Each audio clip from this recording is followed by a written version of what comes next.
Revolution Radio proudly presents live from Phoenix, Arizona, the Truth Denied Talk Radio with host Roxy Lopez. Join us here for topics you won't hear about on mainstream news, such as chemtrails, GMOs, nutrition, and conspiracy facts regarding your personal sovereignty. Humanity is 7 billion strong. We are the majority. And now, live from the Valley of the Sun, your host, Roxy Lopez. And a very good evening to everybody. Thanks for joining us on the Truth Denied Talk Radio. And of course, I'm your host, Roxy Lopez. We have an exciting show for you, and we're going to get right to it in a moment. I want to thank everyone for your emails, your questions, and a lot of people that are reaching out with health issues and so forth as well. We're glad to help you out. We're glad to also forward any of your emails to Dr. Will Spencer, who's really been handling a lot of the traffic that's coming to our website. So if indeed you do have health issues, please, by all means, be sure to email me at info@thetruthDenied.com, and we'll get your emails forwarded to Dr. Will Spencer or somebody else who might be able to help you. Tonight's show is going to be just absolutely fascinating. Listen, there is sufficient evidence to prove that the governments of the world are secretly and covertly contacting extraterrestrial beings. The most publicized incident is the Roswell crash of 1947. Military seized and recovered the alien craft which contained extraterrestrial life form.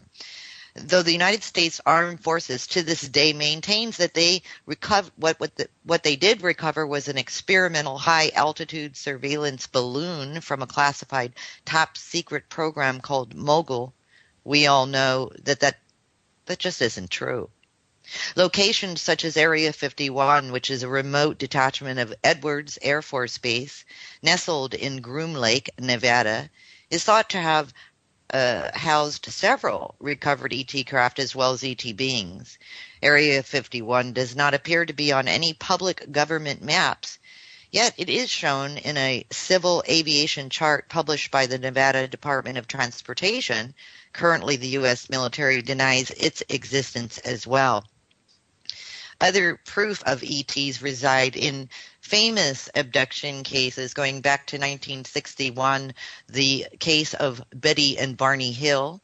And of course, even before that, 1897 Stockholm case of Cornell H.G. Shaw, the 1950s abduction case of Antonia Villas-Boas, and those who study UFO abductions such as Bud Hopkins, John Edward Mack, and the famous Dr. Alan Hynek, who coined the phrase close encounters of the fourth kind, all who have been discredited by mainstream science. And what about those strange lights over Arkansas in 2007, followed by the Phoenix lights in 2008, or the New Jersey UFOs that the History Channel even reported in 2009, and 2010's UFOs over Manhattan. In 2012, photographs of the UFO near the sun. What was that all about? The list is endless, people. Yet all of these sightings are considered to be either hoaxes or non-existent, and debunked by military and governments of the world. One important question to ask, of course, are these truly ET crafts, or are they military experiments? And we're going to dive into that and bringing us up to date. What about the Philadelphia experiment involving teleportation of the USS Eldridge in 1943? What about the Montauk Project, where the U.S. Air Force created an interdimensional portal or Stargate? And Project Pegasus, who's headed up by Andrew Bashago, who's been on the show before, and he will be coming on the show again next month, by the way, who is a acclaimed chrononaut and time traveler. Project Pegasus is dedicated to lobbying the government to release secrets of teleportation and time travel and the Mars jump room as well. And what about just recently, the secret space plane, the U.S. Air Force robotic X-37B and their classified mission? So you see, is everything that we're seeing in our skies extraterrestrial, or is it military technology? The gentlemen that I will have on the show this evening are going to explore this with us. We're going to talk about cloaked craft in our skies, ET, or military technology. That is the question. Is the military covering up the fabled reverse engineered UFO craft technology? A superconductor has the ability to carry electric current without dissipation.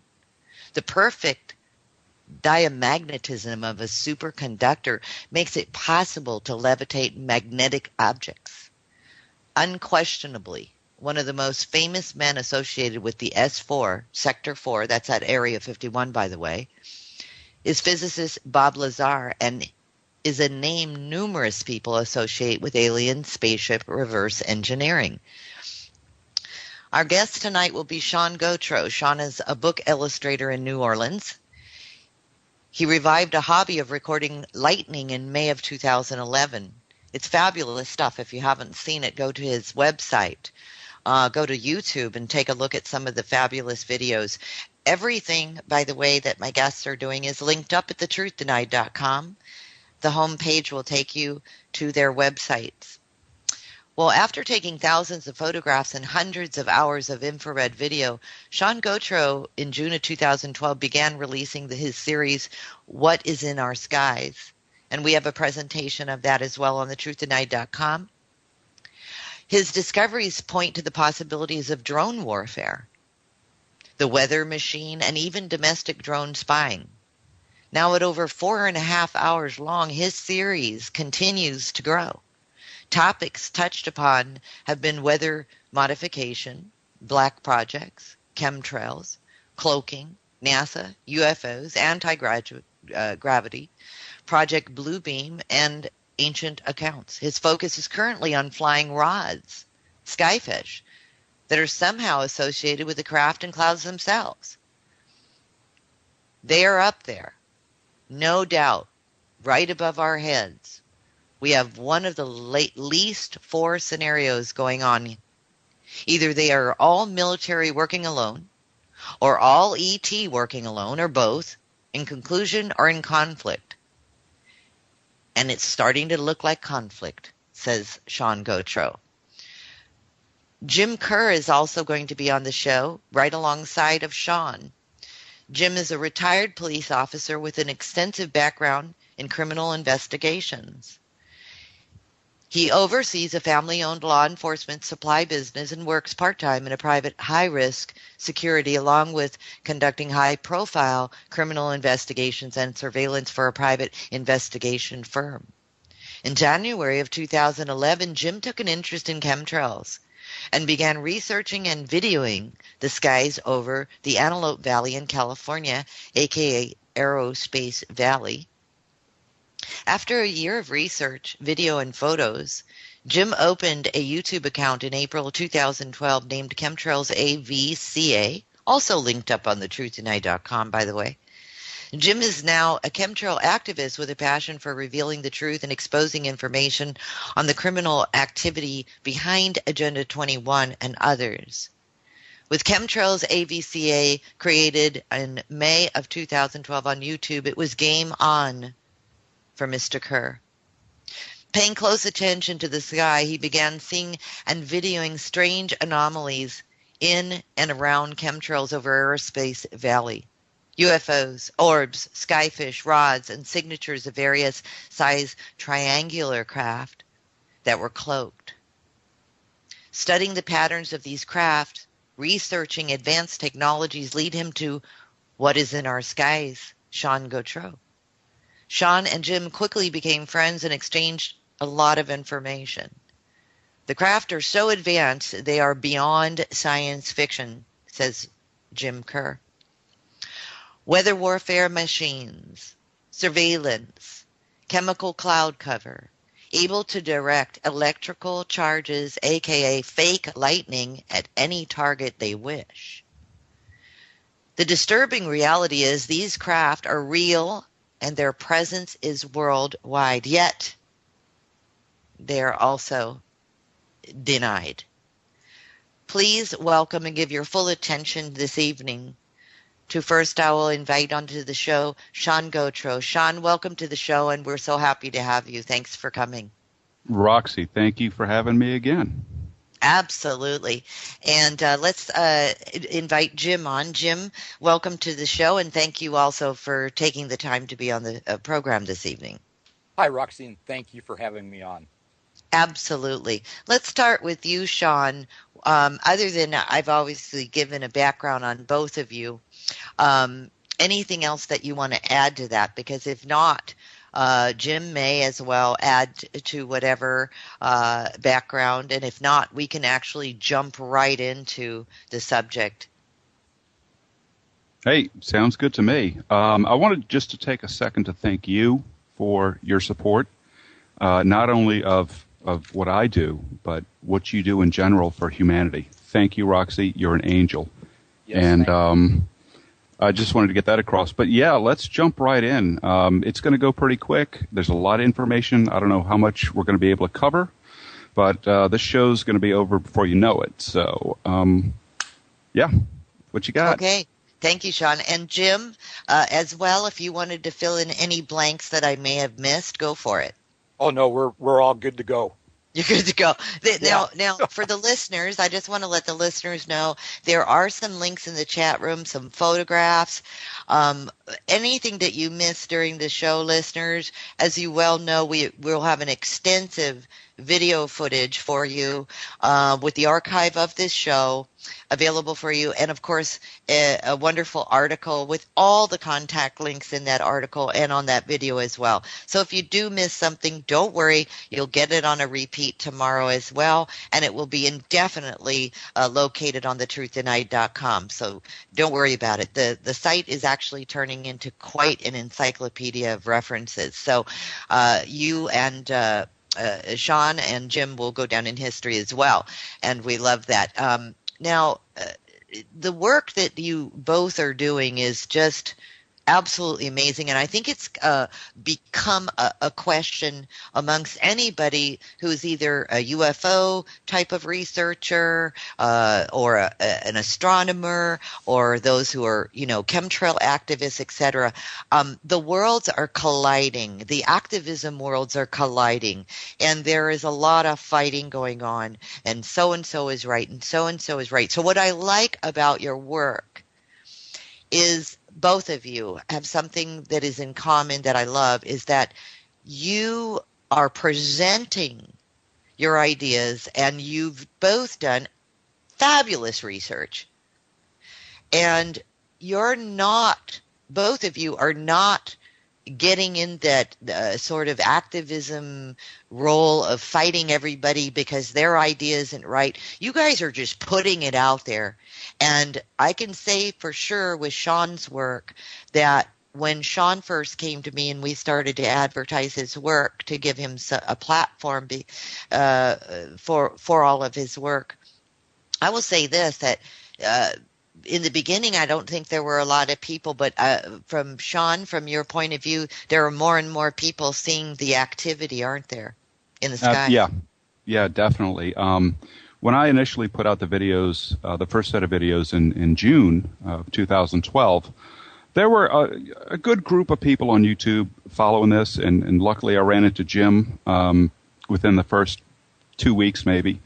But even since October, last time I was on the show, there's been more and more people picking up on this. And it's anywhere from people thinking they're documenting UFOs to just seeing something strange in the clouds that they maybe captured on film but just don't know what to think about it. So there is a growing community of people noticing these things, and that's great. People are looking up. I hate to use a cliche, but that's really what it is. And it's grown tremendously in the last year. And it's fairly easy to do. We're not using any special tricks. Jim and I both use infrared. It's pretty effective in cutting through the haze and really see what's going on up there. But all you really need is just a camera or a video camera or a good zoom, and that's really all you need to get started. And people have actually done this. And it's good to see them coming on, and people contact me all the time. Sean, I think I saw this in the sky. Would you look at my video? And I say, yeah, you've got something there. Just post it. And they're doing it, and they're starting channels, and it's growing. So that's good to see. And great. And what about you, Jim? Are you experiencing a similarity in more and more people waking up to the fact that there is something strange going on in the skies? I'm seeing the exact same thing as Sean is. I'm hearing from people from around the world, even sending me emails with photos they've captured, of the various different size triangular shapes, UFOs, calling, asking, what's your opinion of this? There's just a growing number of people that are taking notice of this. And, like you mentioned, that some of the bickering that goes on between the different, people, looking into chemtrails, people looking into UFOs. And I've noticed that, the people reporting on chemtrails strictly don't want to talk about these craft, don't want to talk about the other anomalies that Sean, myself, and others have seen. So there's kind of a division there, where they don't see the whole picture. They're not grasping how everything is connected. Yeah, I can agree with that, and that's unfortunate. I also, my personal opinion is that I think that's purposeful. I think so too. There's a lot of covert things going on, to destroy this, the search for this truth, and we'll get into some of that later on too. Some of the contexts that I've personally had, that some of it's a little disturbing. Absolutely. Now, let's start with what are you videotaping? What is it? What is going on that you both are videotaping? Can we start with you, Sean, and then of course, Jim, go ahead and make your comments as well. Sean, what's going on up there? What are you getting on tape? I wish I knew, but I'll tell you what, it's some freaky stuff. And initially when I started videotaping, it was really about trying to capture lightning, and then I realized that the lightning was horizontal and pink, and there was a drought going on. We weren't getting the storms that were coming in. And I started noticing vortexes, what I called them initially, different things like that. It just didn't make sense. And I'm videotaping from my backyard, and here it is going on over my head. So I started looking into satellite images and radar and things like that, and then really kind of breaking down the video that I took. And once I'd sit there and really analyze it frame by frame or speed it up real quick, you started seeing the craft. And initially I wasn't sure that there were craft, but I had a good sighting on a certain day in August of 2011 to where I knew I was looking at something solid. So that pretty much established that, yeah, these are craft. It's not just wind vortexes. And it kind of went from there. And it was easier to pick up once you realize kind of what you're looking at. And there's a lot of things going on. There's so many different things. But I'll be honest, when I found Jim after putting my stuff up there, it was very comforting to know that, no, I'm not nuts. Jim and I are videotaping the same kind of things, and he's in California. Because initially I thought this was maybe localized to New Orleans. It had something to do with Katrina or the BP spill or something like that. But after seeing Jim's stuff in California and then noticing, okay, that not only in California, it looks like Canada and the UK and Italy and Russia and so on and so forth, it looks like a global condition, and we have craft above us. Well, here, I started off, and I still am, a chemtrail activist. But when I started videoing the chemtrails, all these other anomalies started showing up. I was catching UFOs. I was catching orbs in the sky. Now I'm still doing researching as I'm filming all this stuff, looking at other people's videos. I'm seeing these triangular shapes in these clouds. I'm seeing these clouds puff up from an aspirin-sized cloud into an enormous cloud in a matter of minutes. I mean, in a matter of 1 minute, this thing goes from an aspirin-sized cloud to this massive cloud. This is kind of a real quick funny story. I was chemtrailing. I was videoing a chemtrail, and I saw all these orbs. There was about 20 orbs flying in and out of the chemtrail, and I'm going, what is this? So I told my wife and my 3 adult children about it, and they thought I was nuts.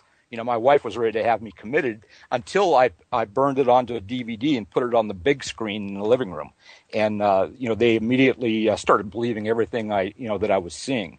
But, then, on the craft, I knew I was seeing something up there. The repetitive motions of them. In our area out here in Aerospace Valley, I would see these cloud formations come out of the hills like a train following each other. And you could tell there were separated groups. Some would travel north, south, east. It didn't matter if the wind was blowing. Then I was listening to Lihara from Brutal Truth Media Maui, and she was talking about these, the optically armored craft. And I'm going, you know what, there's something to this. And then, I ran the Sean's channel and just started putting 2 and 2 together. And I said, I've got to get together with Sean and we've got to start exchanging information. So that's basically, how I got, started seeing these things. Sure. And how high are these things flying? I mean, are they? Can you see them with the naked eye? Now I can pick them out pretty well now, and it's I've said it before. It's kind of like training your eye, picking out patterns. And before it was tough. I'd only see them in videos, and if I was standing outside, I'd maybe pick up something, but I'd really find it when I take the video and enhance it, and I was like, oh, yep, there it is. But I was standing out today, and these things were above, and I can pick them out just all day long at this point. Well, and I really, listeners, you really need to take a look at some of the photos that Jim and Sean have presented, because what they do is they highlight the areas in which these craft are, so that, as Sean had just mentioned, you begin to train your eyes so you can start actually picking them out. Now, you say that they're very low altitude, 500 to 800 feet, and going pretty slow. Are they moving? They're going against 25 to 35 mile an hour winds. That's what you were saying. So, are they floating in the clouds and just sort of? Do they park in the clouds? That's what I'm asking. And just stay in one place for a little while, or do they keep on moving? Well, they actually, I have seen them. When you'll see this aspirin-sized cloud puff up, and then inside this cloud, you will see various shapes. And they move at different speeds. I have observed them moving extremely slow, to where the only real way you could really track their movement is like in time-lapse video. The time-lapse, you could actually, speeding them up, you can actually see the movement of the individual craft, and they're various size craft. And each craft is doing something different. You'll see them flipping over. And as they actually flip over backwards, I've seen them flip over backwards, emitting like a cloud-like material out of them. And I'm not sure how many craft are in one cloud, but they all work together as a unit, dispersing this cloud-like material. Now, these things are chameleons in our sky. I mean, they can imitate real clouds. I have seen them build cumulus clouds. I mean, huge amount of cumulus clouds. So their movements. The best way to capture them, is with time lapse. And I can imagine that. And I've seen a lot of the time lapse filming that both of you have done, and that is the way you can start to get a picture of this. For those of you who are listening to the show right now, if you want to go and take a look at that, at both of the YouTube channels, again, those are both linked right on the Truth Denied website. So just click them and get to it. Now, I'm a little confused. Are chemtrails involved? In other words, who is ever spraying what they're spraying in the skies, these artificial clouds, these big X's, these long contrails that spread out over the skies, are these two different machines? In other words, these craft that you see that are more triangular, that have a poof of smoke come out of them, so forth, and the chemtrail military planes is what that looks like. Are these two different planes, two different crafts doing two different things? Again, thanks, Jason. So, Sean, you were just about to say something when we went to the break. What are these different craft, the chemtrail craft, that are spraying these big contrails, chemtrails, or are these all one and the same? Or are you not in that? Do you not have a dog in that fight? Well, first, let me echo what y'all said earlier. The whole thing about fighting with in-groups is a distraction. It was probably set up from the beginning as disinfo and ways to break down the communication. And it's really about getting your point out. It's not about attacking this guy or that one in their theories, because they may all be right or some of them be right, because there's a lot of stuff going on. And the chemtrail programs are not necessarily for one goal. It could be 10 different goals. So that's the way I'll look at it. And chemtrails is something that I came across chemtrails in a different way. I didn't start really making the connection between chemtrails and the craft until I started really seeing the craft. And I've got plenty of videos on YouTube that show chemtrails, or whatever they may be, being sucked up by these cloaked craft. And it's getting pretty darn obvious at this point. So I would say definitely there is a connection between some of these chemtrails and the craft that we're witnessing up above. And what about you, Jim? Well, I agree 100%. I believe that there's different chemtrails for different purposes. And I believe that the chemtrails that we're seeing targeted at these craft, are specifically for these craft, because they're normally short trails. You'll see the jet flying, towards one of these craft. They'll turn on the spray before the cloud or the craft that are in here, and as soon as they pass that cloud, they turn off their spray. And a lot of times, and then you'll see these craft actually, the whole unit, like the main craft and the other ones in this cloud formation, you'll actually see it move into the chemtrail. And Sean and myself both have captured these craft, and of course you can't see them, but you'll see a bump. You'll see something that actually went into the chemtrail spray.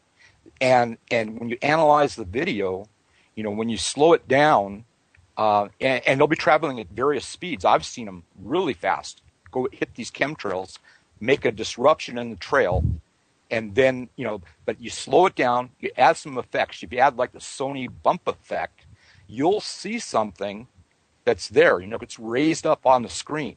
And these effects aren't going to show something that's not there.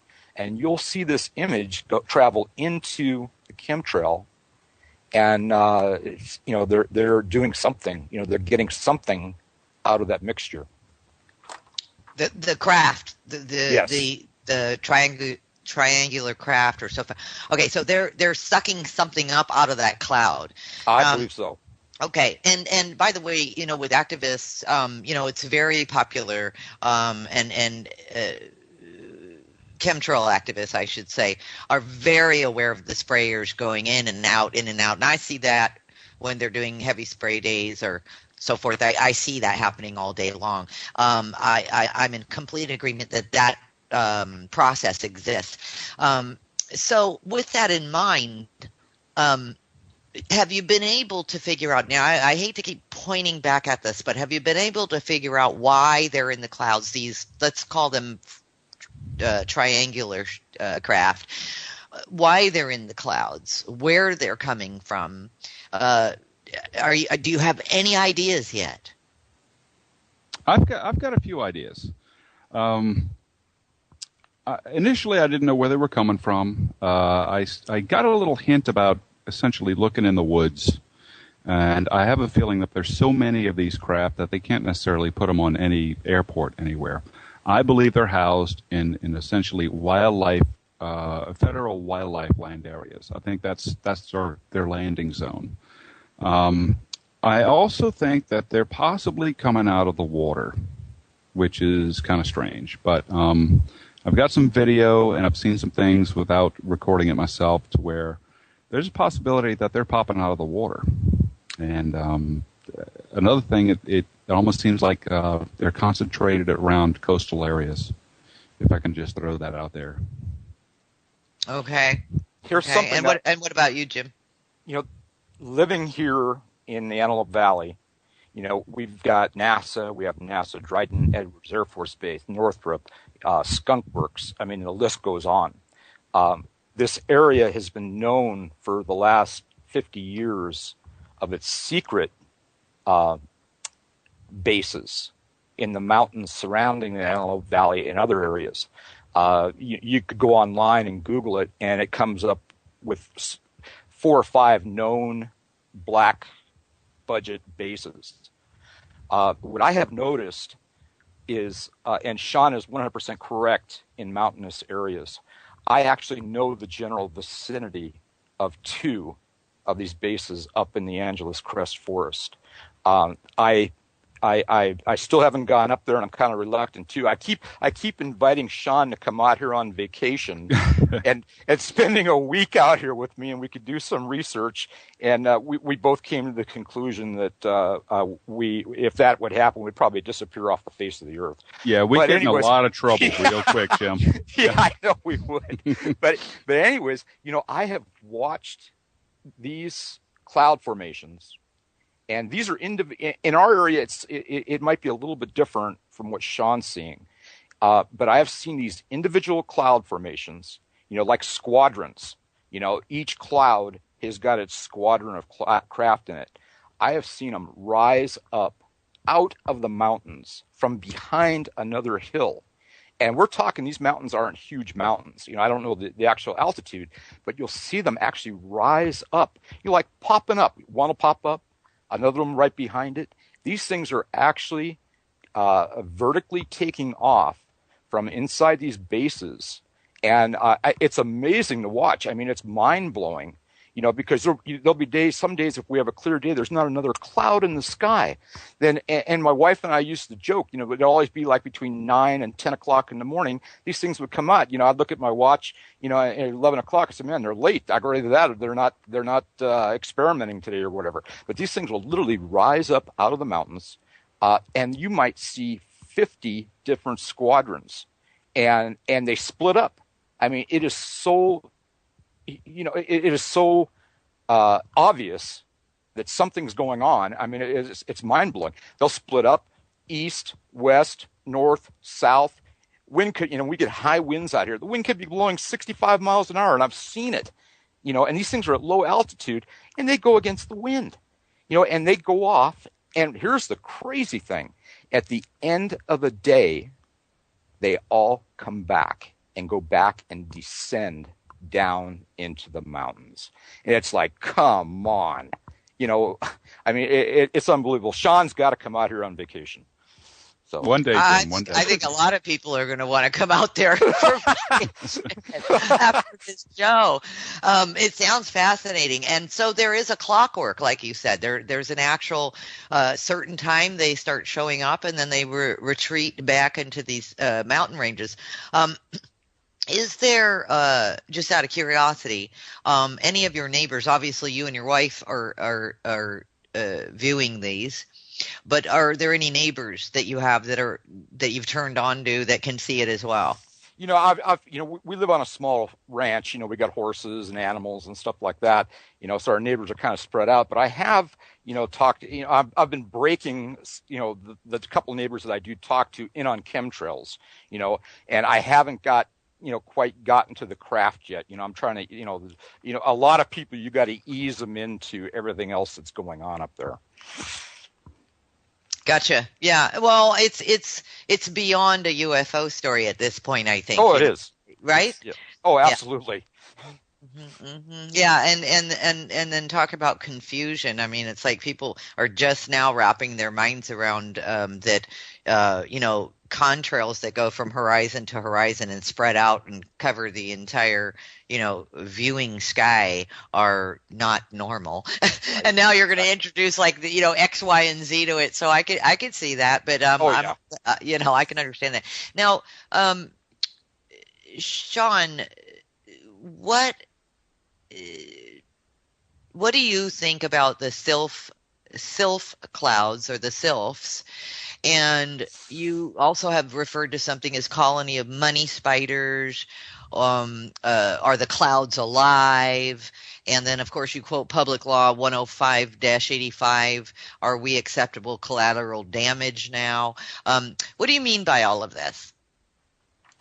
Well, sylphs was a term I really only came across after posting stuff online and on Facebook, and people say, "Oh, that's a nice sylph." I'm like, "What is a sylph?" So I looked it up, and it goes back to Greek mythology, and it's a flying living entity in the sky apparently, and maybe it has something to do with Native American thunderbirds. I really don't have any idea, but initially I kind of blew that off. I'll be honest.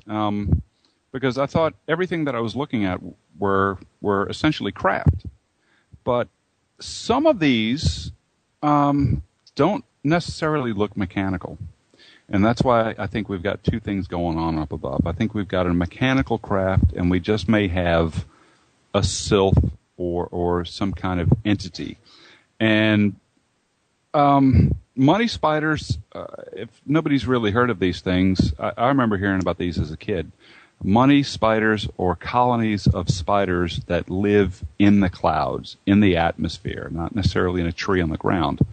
But that's what we're told, and I'll tell you the truth, we're getting a lot of money spider silk being dropped in the area, especially in the colder times.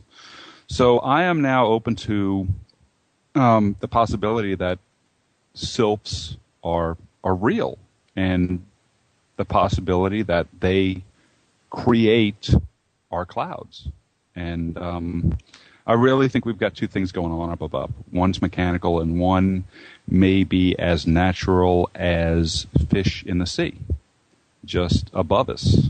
And then you break it down to, well, are they benevolent? Are they malevolent? Are they indifferent? Does it matter? I don't know. And it's still a process for a lot of us, kind of throwing these things out on the table.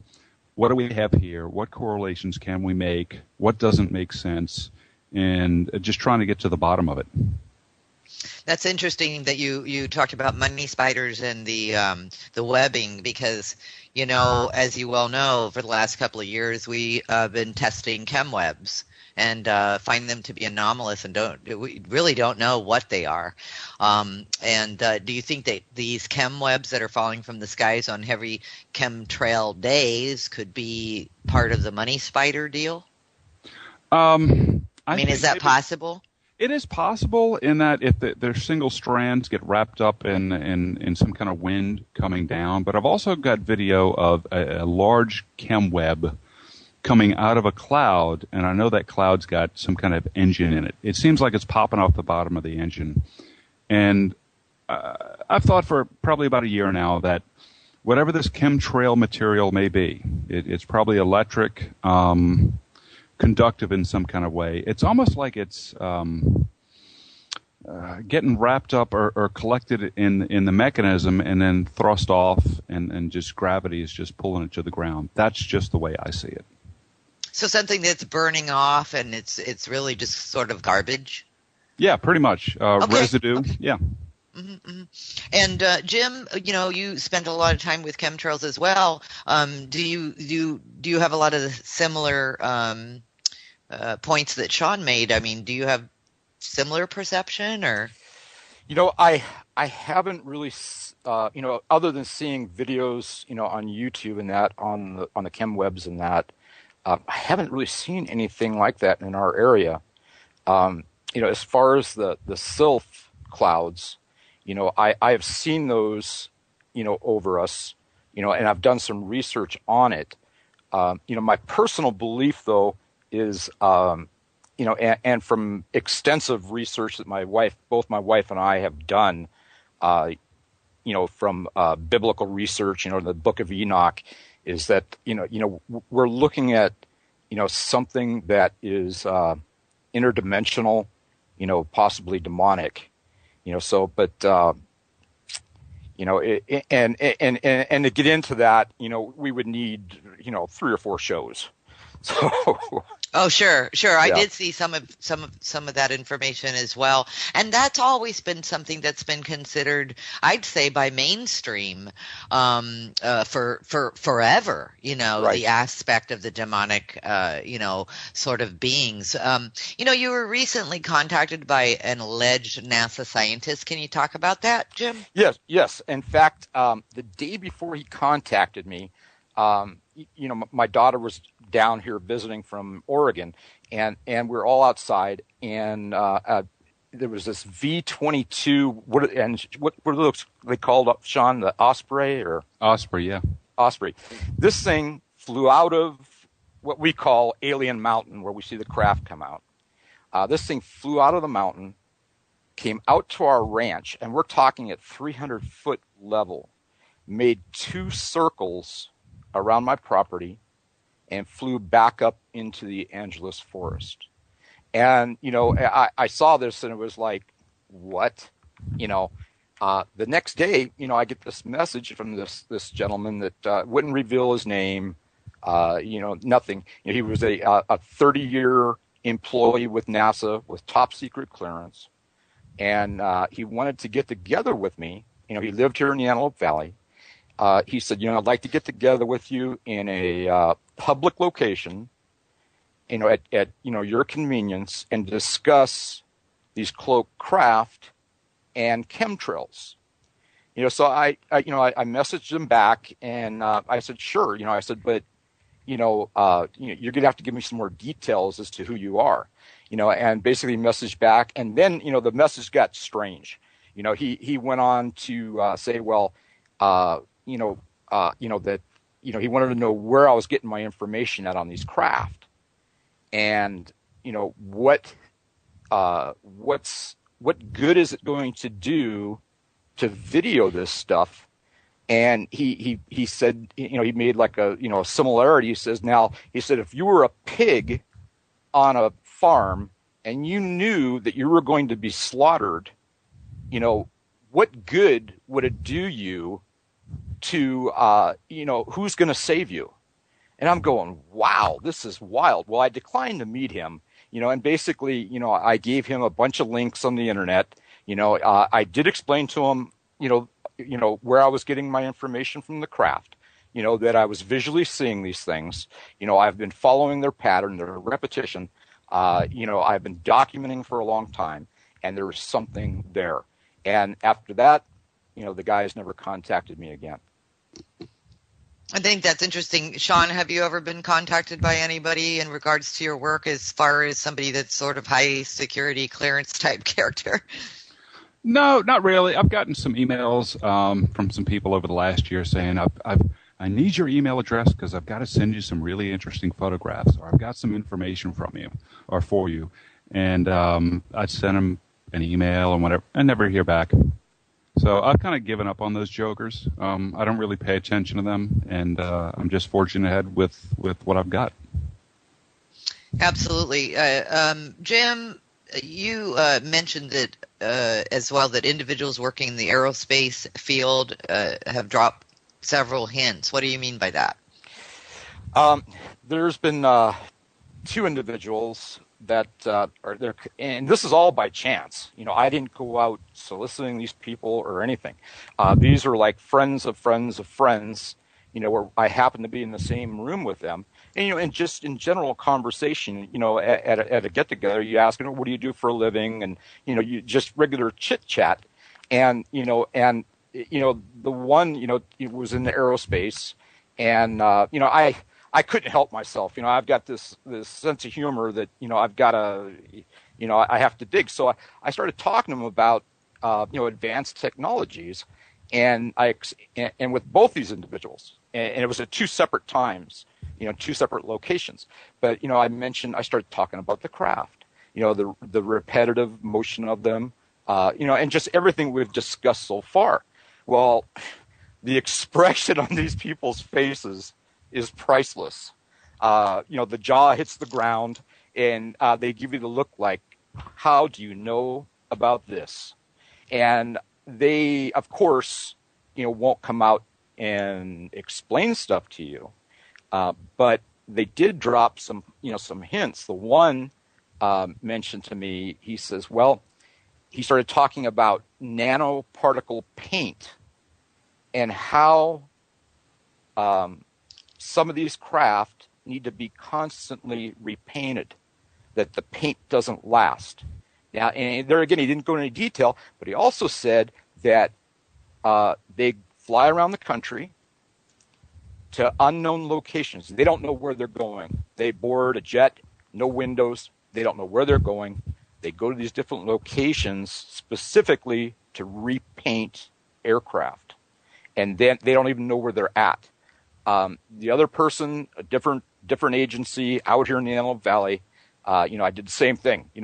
Talked to him about the craft, explaining what I'm seeing, and he looked at me, and he said, in his exact words, he says, "What we have is beyond science fiction." And I was like, "Whoa!" Now they don't want to talk to you no more. I mean, these, with these get-togethers, it was like you could just see them saying themselves, "I'm not talking to this guy." But it's mind blowing, and they really didn't have to tell you anything. It was just in their facial expressions and the hints. Something is going on. Yeah, that sounds pretty scary. Actually, Yeah. if somebody would just sort of admit in this nanoparticle paint that, I have no idea what they're talking about, actually. And speaking of paint, what color are these craft? Do they have a color? Black. Super black. Super black. People should be able to see them then. Well, when they say super black, I think they're meaning super invisible. And what Jim said earlier kind of corresponds with a little bit of information I got from a friend in Montana at the time. It was within the same week. And I talked to Jim about this and this guy who went around painting stuff. And I got a call from a friend in Montana who's up by the Canadian border. And he said, "Sean, I was watching a trainload of I think it was M1 Abrams tanks, and they were all covered in this white sheer plastic like you see on brand new cars." And he said the wind was peeling them back, and I could tell that the tanks were painted black underneath that. And he said the way it looked was it was a very iridescent thing. You look at it from one angle, and it was very, very black, and then you saw it in the sunlight, and it was almost like a rainbow shape. And I'm thinking, is this nano paint? So I ended up looking up carbon nano paint, which is referred to as super black. And the more I dug into it, I realized that's a way to cloak things. If you use this specialized carbon nanotube paint. And it's kind of like absorbing radar, but you're not only absorbing radar signals, you're absorbing the light. So the light does not bounce off this object back to somebody's eyes. It's essentially cloaking. So that week was great, and I think that inspired part 18 of What Is in Our Skies. I think that one's all about cloaking and practical ways of doing it. And there are several ways of doing it. And once you get past the reality that cloaking is possible, then it starts making a lot more sense. Oh, sure. It makes sense to me right now. I mean, as far as, drones go, I mean, they must be using this with drones so that people don't even notice them up there. You know what I mean? So that drones can fly in tight between two houses, even, Yeah. small drones. So it makes absolute sense to me. You both have something in common. Well, you have a lot in common, but you have a person in common, and I'm real interested to hear about this. Bob Lazar. You both are, I guess, a fan of Bob Lazar's work, or Bob Lazar lends credibility to your work and vice versa. Do you want to talk a little bit about that? Why Bob Lazar? Jim, you want to start on that? Sure. Now, everything I'm going to tell you is basically hearsay, but it is total confirmation of Bob Lazar's story to me and to Sean as well. This friend of mine I've known for 15 years, a close friend of both my wife and I. We both have common interests in horses and that. Well, and this just and here again, just by pure chance. We were at a church Christmas party at her house at her ranch a couple of days before Christmas, and I was standing there, and there was a group of people talking about chemtrails. Well, of course, I had to jump in on that conversation, and somebody in the conversation, then it changed. There was somebody mentioned UFOs, so I had to jump in and talk about the UFO connection between chemtrails that I was seeing. Well, my friend was standing within earshot, 4 or 5 feet away, and I didn't even know she was listening.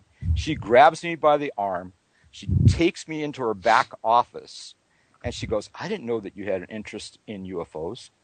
And I said, "Well, I'm no expert." I said, "But, some of the things I've been seeing."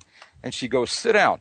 And she says, "My ex-husband," and I can't remember how many years she was married, and this goes back into the 1980s. She goes, "was a nuclear physicist who worked at Los Alamos and Area 51. And she says, and she gave me his name and everything, and I confirmed it. I mean, he's on the internet. I'm not going to mention his name now, but you go on the internet. He worked was at ENG, at Los Alamos. She says, "Have you ever heard of Bob Lazar?" I said, "Well, yeah." And she says, "Well, my husband and I were good friends with him, and my husband worked with him both at Los Alamos and at S4. I go, "You're kidding me." She goes, "No." She says, it was like, what are the odds of somebody you've known for 15 years, telling you this? They were friends. They'd been out to dinner before. She says her husband, when all this came out, he backed off his friendship from him, because of his job, his position, and everything else. And I want to welcome you back. If you're just joining us, our guests this evening are really filling in the blanks with, some technology that's going on in the skies that we're unclear if it's ET, if it's military, if it's both, if there's a war going on up there. All we know is there's a lot of mayhem and chaos going up. Of course, we're speaking with Sean Gautreaux and Jim Kerr. And Jim, we were just before the break talking about a friend of yours whose husband was a nuclear physicist and worked with Bob Lazar at Los Alamos over at S4. And so whatever happened with that? Sorry, we had to interrupt you for the break. That's okay. So, I asked her, what she thought about aliens, and she said, and she told me, she looked at me with the most serious look on her face, and she says, "They're real." She goes, "I do not believe they're extraterrestrial." She kind of follows the same thought as mine, that they're interdimensional fallen angels, and that we could get into that a little bit later on. But then she hands me a stack of papers. She says, she goes, "Here's some papers from my husband." She says, "I've been holding on to these since the late 80s. She goes, "I'm going to do nothing with them." She goes, "Here, Merry Christmas." So I'm going, now I went through all these papers. In fact, there was actually 2 complete sets of these papers. And I gave Sean a set as well. And, everything in these papers can be found. And it took me some time to research it on the internet, but all this information can be found scattered on the internet. But it was interesting getting original copied documents and papers from the 1980s. Now, these papers get into a multifacet of a listing of all the alien crashes, throughout the United States, all the bodies that were recovered out of these crashes. It gets into how the government has been working with these entities, for years. It goes into the artificial breeding programs that the government works with these entities. There's diagrams of the artificial womb that'll hold hundreds of these little tiny entities. I mean, it's bizarre. It's wild stuff, and it goes into all the different realities, different levels of reality, and even what I found and what I found most interesting in this paperwork was the reference to alien abductions. And and where the government, part of their deal was they were going to allow these entities to abduct human beings. But what I found interesting was that how they made the statement that an alien abduction can be stopped, and basically it went through calling on the name of Jesus, these entities will flee. I mean, it's incredible. I mean, it's just, and of course, that's led me down a whole nother road of investigation on top of that. I'm sure it has. And how did, I just have to ask you, and then I'm going to ask Sean a question. How did that make you feel when you actually were handed, these, documents from, original documents from the 1980s with this type of information? How did that make you feel? I mean, seriously. I know it. Well, nothing shocks me anymore. Even from back in my days in law enforcement, I think I'm prepared for just about anything. So there was no shock. I had no shock. My kids were a little shocked about it, and my adult children. But it was like confirmation for me that everything that you've heard before, there's some reality to it. Actually having a longtime friend whose husband, worked with Bob Lazar, and she's also good friends with John Lear as well. And in fact, she, I can't go into too much stuff without her permission. In fact, I'm hoping, that she'll come forward with some more information. But it's pretty mind-blowing, and what are the odds of somebody that you've known for 15 years and right at the right second they overhear you say something, and all these subjects never came up with this person before, and it's like, that blew me away more than anything. Call it what you want, synchronicity or whatever, to be there at that precise moment and have somebody say, hey, come here, let me tell you this story, and here's all these papers. Yeah, I can imagine, and she probably just thought, it wouldn't interest you. I mean, that's probably it, because, like you said in the beginning, you're at the party, and she pulls you aside and says, I didn't know you were interested in UFOs, and then starts to, she probably just thought you wouldn't be interested in it, that's all. So yes, I can imagine the shock. And Sean, you also are a believer in Lazar's work and find it very validating as well. And can you express why? Certainly. I remember seeing Bob Lazar on TVs on those cheesy UFO shows in the 80s. And I paid attention to him. I was like, who's this guy? And then what they did to him was they dug up some kind of a problem with his educational history. And he claimed he went here at some point, or he had some degree, and then they proved that he didn't. So therefore, everything he had said for all of his life was a bunch of nonsense. Well, that's what they do to people. But when I started looking into, the details of the craft, I realized that at least the mechanical man-made ones and probably the other ones, their engines on the corners, on the back corners, are square-shaped or rectangular-shaped. And it's not necessarily something that really shows up in nature as a square. But I knew, following the square clouds and looking into it, that those engines on the right and left corners are rectangular-shaped.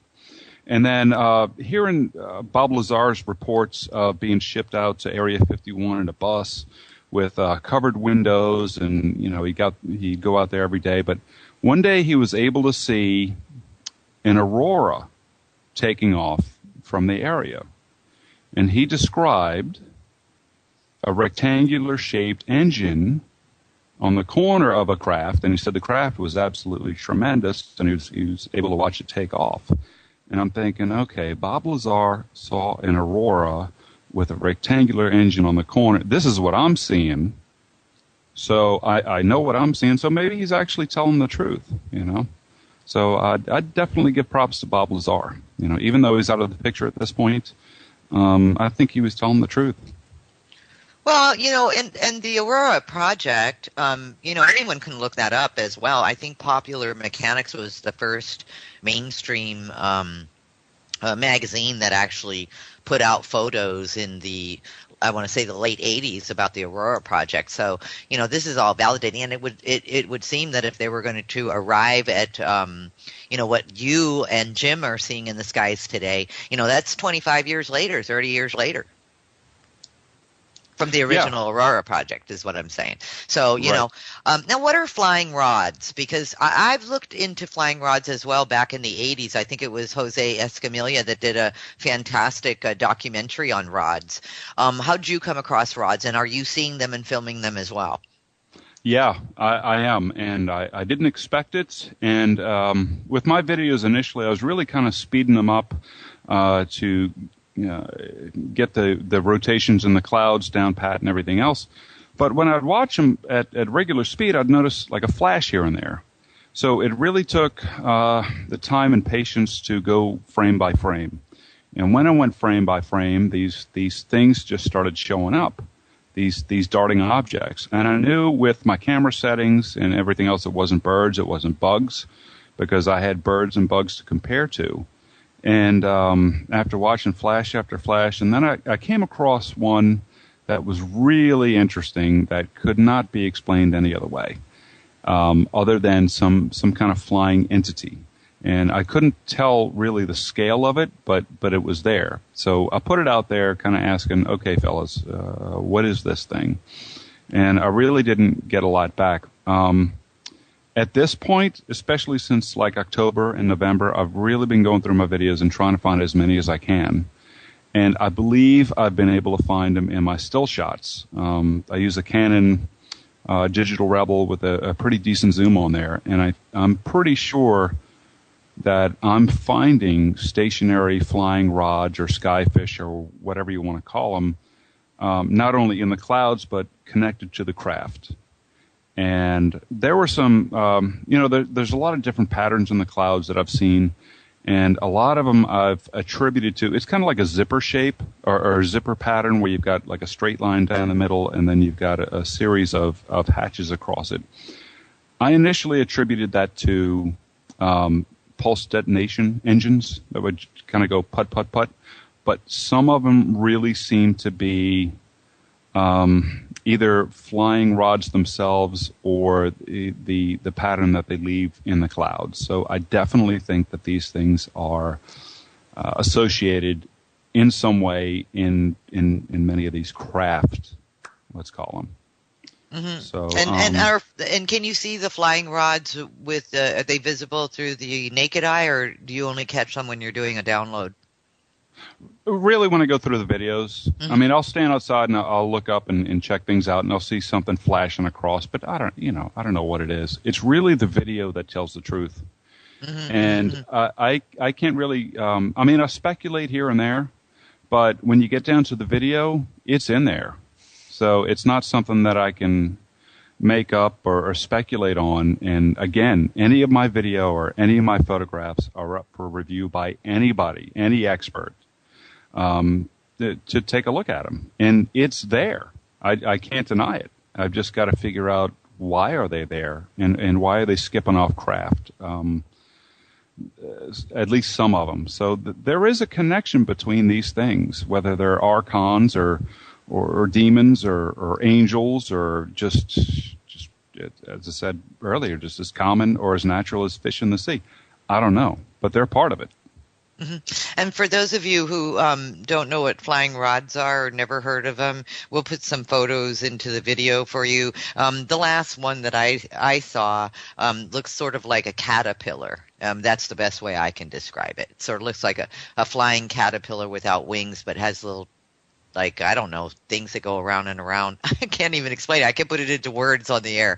But we'll get some photos of that too. And then do you have isolated photos in your video as well that they can see that, like, do you have just a still photo of a rod?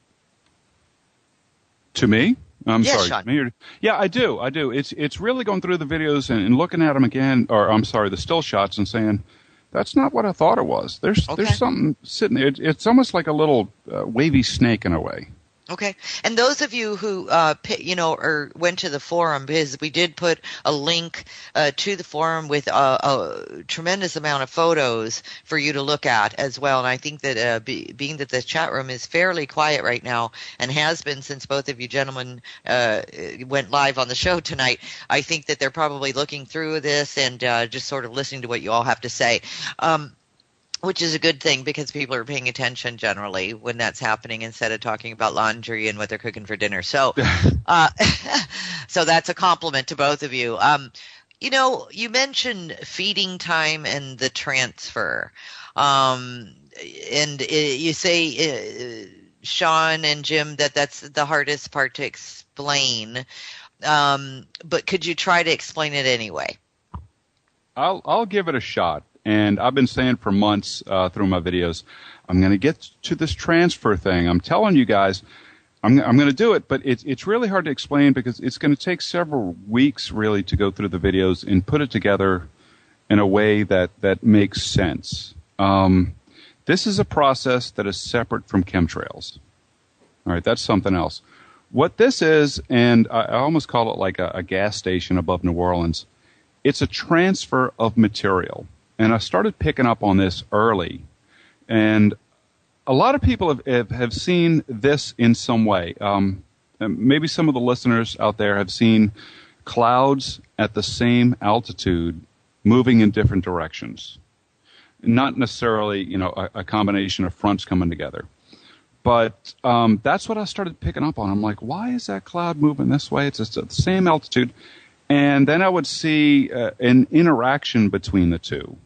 Something coming out from one, some may call it a tentacle or something, but just attaching to the other one briefly and then the other one just moving along. And it seems like I call it the transfer because it's a transfer of material. I don't know what it is. It could be refueling. It could be resupply. But it happens often, and not only just above my, house in New Orleans, but I've seen it in many other photographs and videos, from all over the place. There's a great photograph on your site, Roxy, that somebody submitted, and it's probably the best one that I've seen that encompasses the different aspects of this transfer, whether it's an offload of materials going off Earth to Mars, I don't know, but they're moving something. And if you can imagine, and some of you out there might be able to relate to this, it's almost like if you can imagine like a pack of hot dog buns, as silly as it seems, just tubes like bladders linked side by side. It's almost like they're transported into a certain area where there's a set of awaiting craft. And then these bladders or containers are punctured and electrically transferred to the craft, and once the craft are filled or refueled or whatever, they start popping off. They start taking off in different directions. That's the way I see it. What is it? I don't know, but it's there. And one day I'm going to put out a video explaining this. It's of course very unexpected, but the patterns are there. It's real. And and that's not too far of a stretch anyway. KC-135 tankers, that's what they are, refueling tankers. And for anybody who doesn't know that, we have refueling in the sky from plane to plane, and what you're basically describing is something that maybe transfers some sort of energetic something, whatever it might not be. It's obviously not going to be gasoline or air fuel. Jet fuel. But something is happening up there, like some kind of supply station, And if you look at cars, electric cars, look what they're setting up all over the country, a place where you just plug in your car and then it, flies, drives another 500 miles. So it's not too far of a stretch to say that they don't have them in the sky either. I think it's interesting. Jim, what do you think about this? I have seen the same thing Sean is talking about, and it is very hard to explain. In fact, Sean does an excellent job, in describing it, and my thoughts are, if some of what we are seeing up there, is advanced, man-made technology, it's got to be refueled somehow. If these things are going to stay, in the sky, creating cloud cover, creating, some sort of cloud-like material that we don't know exactly what chemicals or what's in them, something, they've got to be getting their fuel somehow, now, and there again, we're shooting in the dark on a lot of this, we don't know if these things are nuclear powered, if they're, or what, it's obvious they have some sort of anti-gravity technology, but they've got to be getting the fuel from somewhere. Are these being seen all over the world, by the way? Apparently. I can really only comment on what I am capturing in my videos, but I can also see through videos and photographs that other people put up around the world that they're capturing the same thing. Jim? Same here. I'm only, seeing what's over, the Antelope Valley here, but, just watching other people's videos, and some of the emails that I get and some of the photos that are sent to me, from India, from, the UK, from Australia, that these things are being seen. And then when you just watch a video, even chemtrail videos, if you're watching somebody else's, chemtrail videos, I've seen them, and I know Sean has too. Sure. Jim, can you comment a little bit on, very curious about fallen angel technology? In my opinion, and from my wife and my research that we've, spent a lot of time on research, it's I'm trying to think of how to put it, because it's hard to, in the amount of time we have, to explain the whole thing. People, if they're interested in this, need to do their own research. As far as the fallen angel technology, this goes back to, Genesis 6 of the Bible, where the angels fell from heaven, disobeyed God, and started, and mated with humans. Their offspring were the Nephilim. When the Nephilim died, their spirits became demons. Noah's flood, after the flood, it says in the Bible that the same thing started happening again with these fallen angels. And there's a whole history of that. And you also get into the book of Enoch, which isn't part of the Bible, but was written back in that time period, that these angels, these fallen angels, gave mankind advanced technologies. Even way back when Enoch, wrote down what he was seeing, this technology, these advanced technologies. Now, there again, you start connecting all the dots, from everything that we know about extraterrestrials from 1947 and before and to current date, if you do an extensive, exhausting research, you start connecting all these dots, and for me, I believe that we're looking at advanced technologies that are from these fallen angels, given to certain men for evil purposes. Basically, it's the destruction of mankind.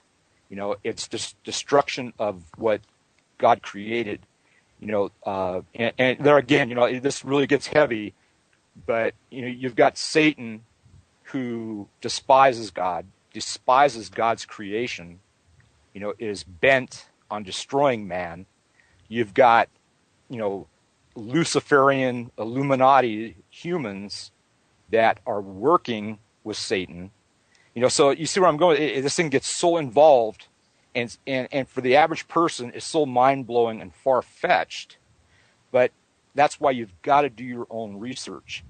So this is where I believe that these ETs at Area 51, these ETs at all the stories of these ETs, we're dealing with fallen angels.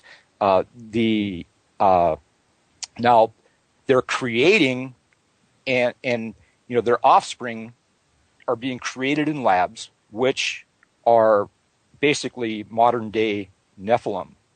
They're not fallen angels; they're basically offsprings, but they're created in a laboratory setting. They're half human, half alien, whatever you want to call them. And this is where I believe you start seeing the alien grays and some of these other different species, reptilians and that, which are basically human hybrids, where the DNA has been changed. See, the thing with Satan is he cannot create life. Only God can create something out of nothing, life. But Satan can alter.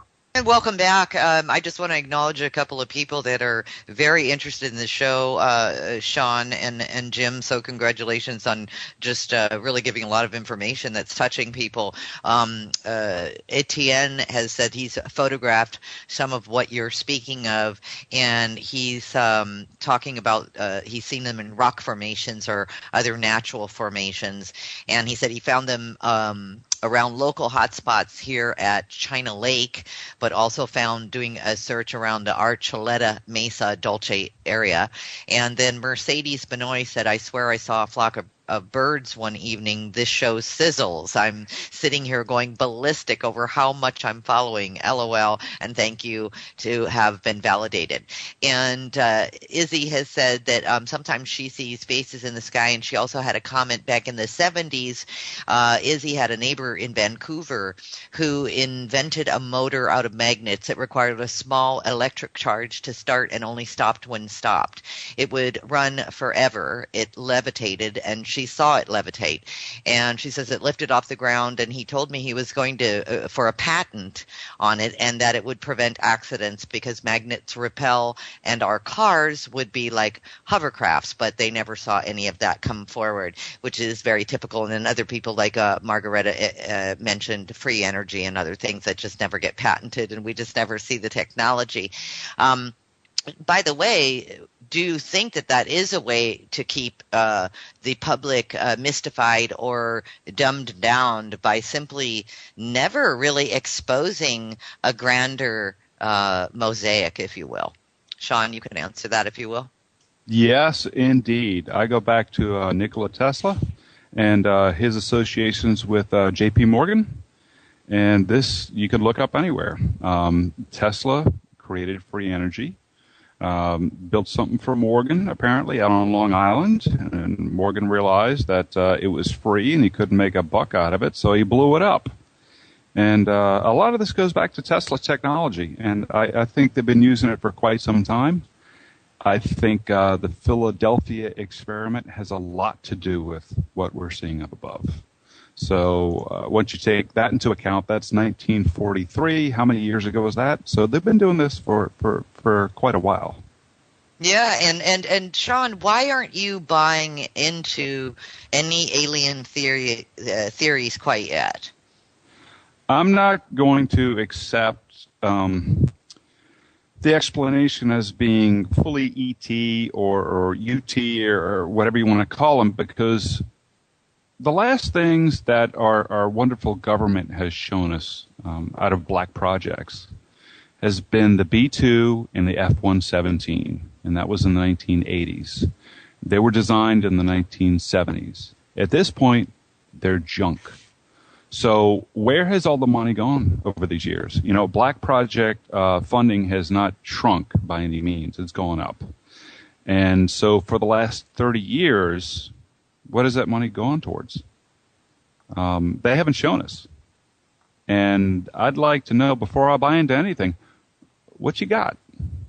What are you flying around? And like Jim said, beyond science fiction, I'd like to know what I paid for.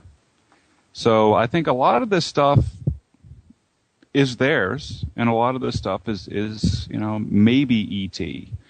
But until I see what they're developing and have been developing all these years, I'm not buying into anything. Sean, what's the idea that you have, which is a correlation between the government's favorite pyramid and I, and something called hidden knowledge? That's something recent. I've been kind of shifting my theories over the last 6 months or so, and it's really just kind of exploring the possibility of different explanations. And it seems like the ones that I'm looking at that seem natural, that seem biomorphic or organic, I hate to use that term, but more living than mechanical. These essentially, to me, look like a triangular shape with either a hole or an eye in the middle. And in late December, I was standing outside and I looked up, and there was one that came across. I didn't grab my camera or anything. I just watched it. And it was a small triangle shape with a hole towards the bottom middle. And it was kind of ahead of the pack, meaning in front of the clouds behind it, just kind of moving along from south to north. And it, to me, just looked like as natural as a fish, or it was just kind of flowing across. And the hole that I speak of towards the bottom, if you can imagine like a whale blowing out water, this was like a whale or fish shape blowing out smoke or cloud material. And the more I look at all of these craft, whether I believe that they're man-made or natural, it kind of breaks down to a simple shape of a triangle with a circle in the middle. And some of the ones that I see seems like there's an indentation towards the top of the triangle that may be an eye, and the bottom, for me, looks like some kind of blowhole. And when you break it down that way and you start doing the research, because that's kind of something that I mentioned earlier, putting all the pieces on the table and trying to find an explanation for what this thing is, I've been looking into Egyptology. And this, to me, could be Horus. And Horus is depicted as a triangle with an eye in the middle. That's just kind of the way I'm leaning. And it's not to say that these are not fallen angels or anything to do with the Bible. They just very well may be the same thing. But that's kind of what I'm looking into at this point. Not only studying these as many skyfish and flying rods as I can find, but historical references to what I'm seeing. Cave drawings, etchings, anything. So it's starting to gravitate in that direction for me. Sure. And what about for you, Jim? You know, I'm seeing the same thing. In fact, Sean, I don't know if you remember that one video where I correct me if I'm wrong, but wasn't that what you were looking at when I did that shout out to you in that one video? Oh, you've shouted out so many times to me, Jim. I don't know which one you're talking about. It was that same triangular shape with the large blowhole on the top and kind of like the eye cut out on the top. And it was in one of my videos, and I zoomed in on it, and I said, "This one's for you, Sean." Yes, I do remember that. Okay. Yep. But there again, there are so many things happening up there. There's such a combination of things happening. Some mechanical, some advanced technology of our own government. I am, my personal opinion again is we're dealing with advanced fallen angel technology, and we're seeing some of these entities in the sky as well. And so that's like I said before, a person has to really do an exhaustive research on the subject, and it holds a lot of credibility. Well, and would you both would it be suffice to say that you both do buy into the ancient alien theories then? It's starting to look that way, yeah.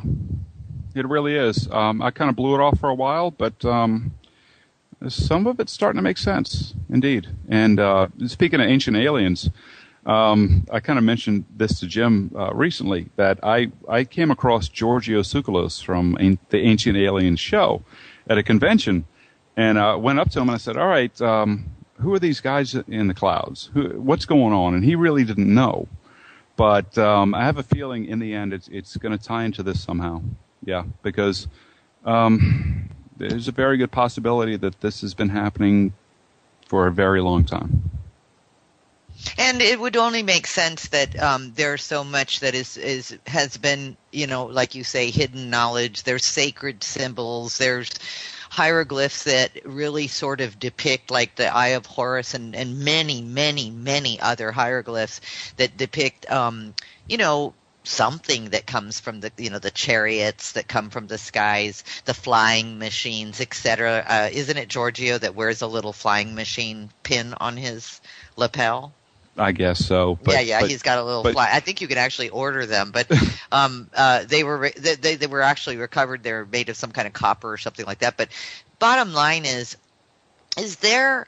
And I'm just going to throw this out to both of you. Do you think there could possibly be a historical or a history gap between ancient, let's say, pyramid times, Egypt, and all over the world, the pyramids and Chichen Itza and all of these places that have these hieroglyphs? And could there be a sort of a missing time between then and now? That in other words, it seems that the ancient cultures were so much more aware, familiar, like the Mayan, let's say, or the Native Americans even, seem to be one with these extraterrestrials. And now you look at our modern day culture, and it seems like it's just a big shh, and no, and that's just a distraction, and don't believe in that, and we don't want to go there. Yet we're exploring other planets like Mars and go to the moon and Venus, and it seems like there's some sort of gap, almost like an amnesia. What would you have to say about that? Shawnee, you can go ahead and answer that.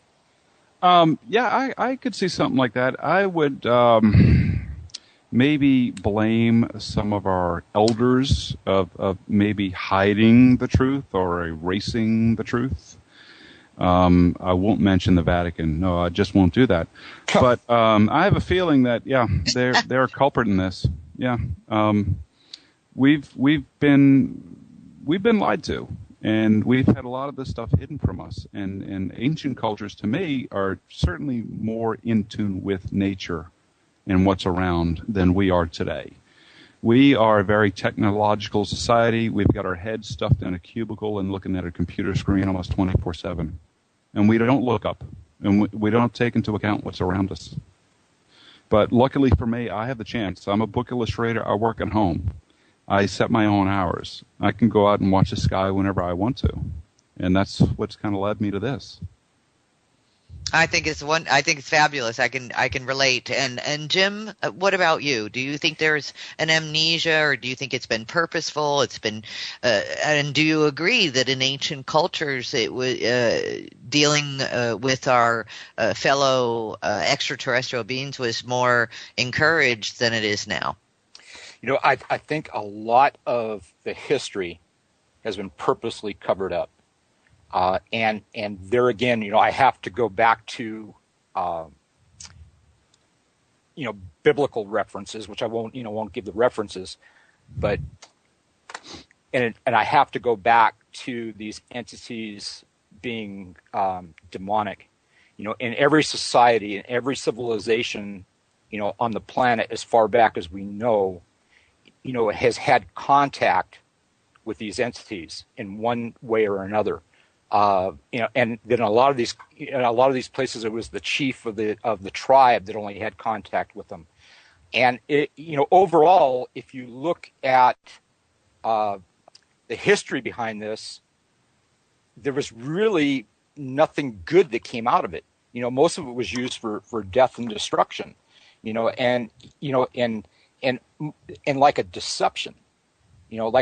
And that's where I believe we're at today. With the quote alien, visitations and this and that. I believe it is a deception. I believe that that it's one of Satan's tools to deceive us. And so and there again, it gets so complex and so in depth that it just takes hours and days and weeks and years of research to really go into this, to go back to the ancient aliens. You take the ancient aliens, and you compare what they're talking about in biblical terms. The only thing they're changing is the word extraterrestrial or aliens versus fallen angels and demons. So you see what I'm saying? Yes. And this is a personal belief of mine. And I'm not going to force this belief on anybody. But they, if anybody's interested in this, it's the information is out there. And so it's just it's repetitive then, is what you're saying, but they just switched out the players or switched out the names of the players. Exactly. You take out ET and aliens and plug in fallen angels and demons in the demonic realm. Look at Jack Parsons. He was one of the, he was in the groundwork of NASA, the groundwork of Jet Propulsion Laboratory, Area 51. At Area 51, he performed these demonic rituals, and it was said that he tore a tear in time, space, letting these entities in, and you look at his relationship, with what are the names? Crowley. You look at Aleister Crowley and Scientologist L. Ron Hubbard, the connection he had with them, in the demonic realm, and you start putting all these pieces together and everything starts making sense, that, are we being deceived? Our government, governments around the world, with Hollywood, the whole agenda pushing aliens on us since we were kids, and, with this belief that, that aliens are coming to save us. What a deception. If what I'm saying is true, and I believe it is, what a massive deception, ET shows up and no, we created you, you need to change your religion. You need to have a one world order, under us. Just think of the possibilities of the deception there and how many people would fall for that deception. Yeah, no kidding. I agree, Jim, because yeah. Go ahead. No, one of the things that really got to me is when they started flying these, well, I don't know when they started doing it, but when I started noticing these things over my house, and you mentioned earlier, Roxy, the altitude, for me, they come in at about 100 feet, 200 feet, like real low. And I'm like, you're going to fly these things over my house and I'm not going to notice? No. and it's deception. And that's what really got to me. I'm like, no, you're not going to fool me. So it's been a driving force for sure. And I agree with everything Jim said. Switching out names, whether it's ET or ancients or whatever, deception. Well, and what you're also describing, is Project Bluebeam as well. Yes. And that's something that NASA, conjured up, a new age religion with an antichrist in its head, and starts a new world order via a technology simulated second coming, etc. So, our own people designed that, so to speak. So it wouldn't be, it would be just another page in that book, in other words. Yeah, exactly. Well, I've been waiting for part 4. Part 4 is asteroids. And now we've got some asteroids coming in. So, well, yeah, no doubt. I think that your correlation early in this show with Philadelphia Experiment makes a lot of sense. And also with the Montauk Project, the interdimensional idea there, and like you said, 1943. Where are we now? How much have we done? And by the way, the Montauk Project was for a radar system. And so was the Philadelphia Experiment. I mean, that's how it started. And isn't it just all the talk still to this day with HAARP and chemtrails? It's all linked back into that radar system or that satellite system, an ability to be able to keep an eye on everything that we do, everything that we breathe, smart meters, et cetera, that, the grid that they have built around us. And at the same time, you're talking about these craft flying 100 feet over your house, but look at chemtrails. I mean, you can show somebody, a big grid of chemtrails, and they can be convinced for a moment until the person next to them says, "Oh, come on, those have been around forever and ever. It's just increased jet traffic." Mm-hmm. And then the other person will go, that you just had on the hook for a little bit, will turn around and say, "Oh, you're right, huh?" and walk away from it. What is causing this? Is deception, in both of your opinions, Jim and Sean, is deception just so good? Is propaganda just so fine-tuned that the average intelligent individual can't even smell a rat? Yes. Yeah, they're pretty good at this, and their collaborations are much better than my perception, Jim's perceptions, and anybody else's. And I think they've been planning this out for quite some time. So, what about psychological experiments or subliminal experiments, etc.? Do you think that that's all existing as well for some of the more stubborn, more intelligent individuals? I think it would have to be for their program, yeah. And Jim, what do you think as well? Well, I think that we as humans on this earth have been so dumbed down, fed so much propaganda. The way the system's set up, it takes a husband and wife to work full-time jobs to supply, to support their families.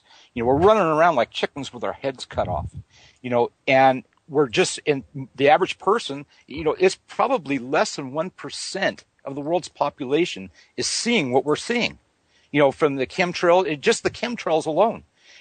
And I believe the whole thing has been orchestrated, for that purpose, to keep us blind, so that, we can't see, we can't hear, we're too attracted to what's happening in Hollywood. We're too attracted to this, we're given, all this, I call it tinker toy technology. We're given the cell phones, the iPads, the computers. We're allowed to have all this stuff to keep us occupied, to keep us blind as to what is really going on behind the scenes. Go ahead. Yeah, absolutely. Look we just did 2 hours, gentlemen. Wow. I told you it would go quick. And it did go very quickly, and I'm just going to let the listeners know right now that we are definitely going to be inviting you both back and to continue the conversation that needs to be continued, because there is so much that is happening out there, and I certainly appreciate both of you coming together, and even though you have some areas that you disagree on, you found where it's all relative to support each other's work. And so I really want to thank you for that, for being, the two gentlemen that you are. It's a pleasure meeting you for the first time, Jim. And of course, Sean, it's always a pleasure working with you. Both of you kick out your websites. And of course, we still have everything linked up, and we'll continue to have their sites linked up at thetruththenight.com. And we've got a couple of minutes. So anything, last words for the listeners? Well, I'd like to invite you, not invite, but you've got an open invitation, Roxy and Sean and film crew or whatever else, come out to the Antelope Valley and we'll have some fun. And God bless you for all the work that you do, Roxy. Oh, thanks a lot. And vice versa, thank you for your work as well. And Sean, what about you? Any last words for listeners? Sure. Well, Yes. Yes, we're going down, man. We're going down after this show. They're coming to get us, the men in black, okay? Yeah, I'm surprised I'm still here, but I will also invite both of you out to New Orleans. Anytime you want to come hang out, please do. And I just, God bless both of you and the listeners who have taken the time to listen into this, and hopefully you start just looking up and checking out what's going on. Yes. Absolutely. And there it is. It's the end of this show. And thank you both again. Big hugs. And thanks to the listeners for joining us one more time. This is The Truth Denied Talk Radio. I am your host, Roxy Lopez, and we'll be back for a brand new show date this Friday, the 12th at 8 o'clock Eastern Time. As a book illustrator in New Orleans, he revived a hobby of recording lightning in May of 2011. It's fabulous stuff. If you haven't seen it, go to his website. Go to YouTube and take a look at some of the fabulous videos. Everything, by the way, that my guests are doing is linked up at thetruththenight.com. The homepage will take you to their websites. Well, after taking thousands of photographs and hundreds of hours of infrared video, Sean Gautreaux in June of 2012 began releasing his series, What is in Our Skies? And we have a presentation of that as well on thetruththenight.com. His discoveries point to the possibilities of drone warfare, the weather machine, and even domestic drone spying. Now at over 4.5 hours long, his series continues to grow.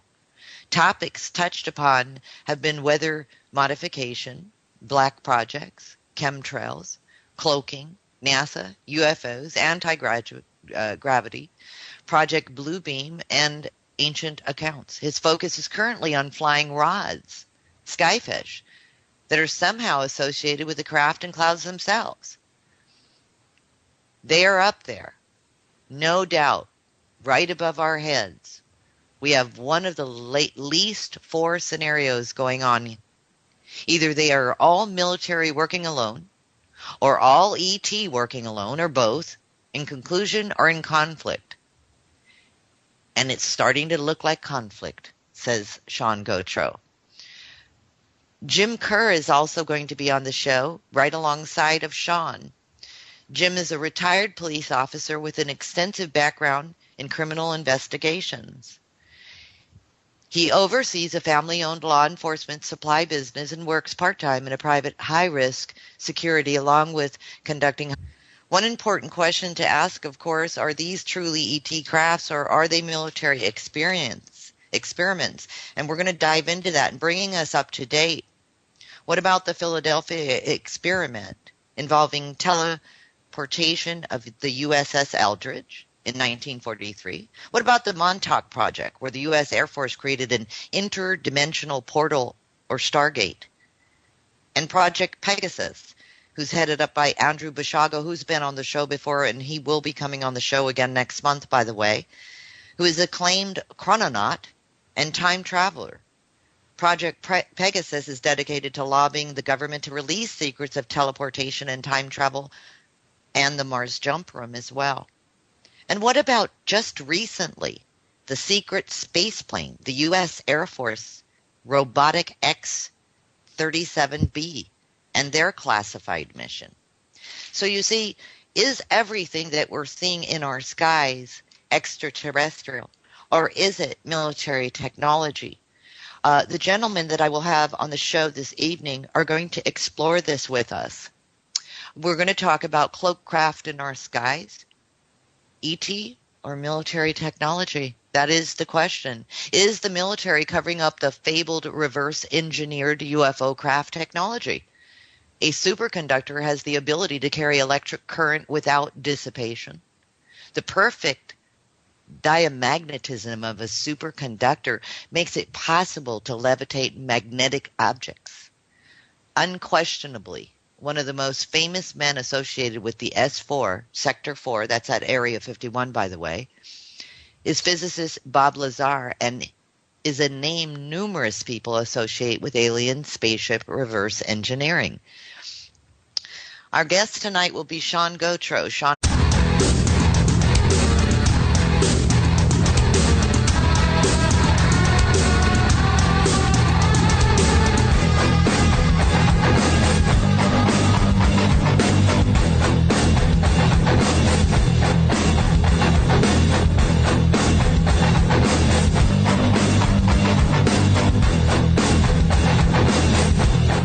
Revolution Radio proudly presents live from Phoenix, Arizona, the Truth Denied Talk Radio with host Roxy Lopez. Join us here for topics you won't hear about on mainstream news, such as chemtrails, GMOs, nutrition, and conspiracy facts regarding your personal sovereignty. Humanity is 7 billion strong. We are the majority. And now, live from the Valley of the Sun, your host, Roxy Lopez. And a very good evening to everybody. Thanks for joining us on the Truth Denied Talk Radio. And of course, I'm your host, Roxy Lopez. We have an exciting show for you, and we're going to get right to it in a moment.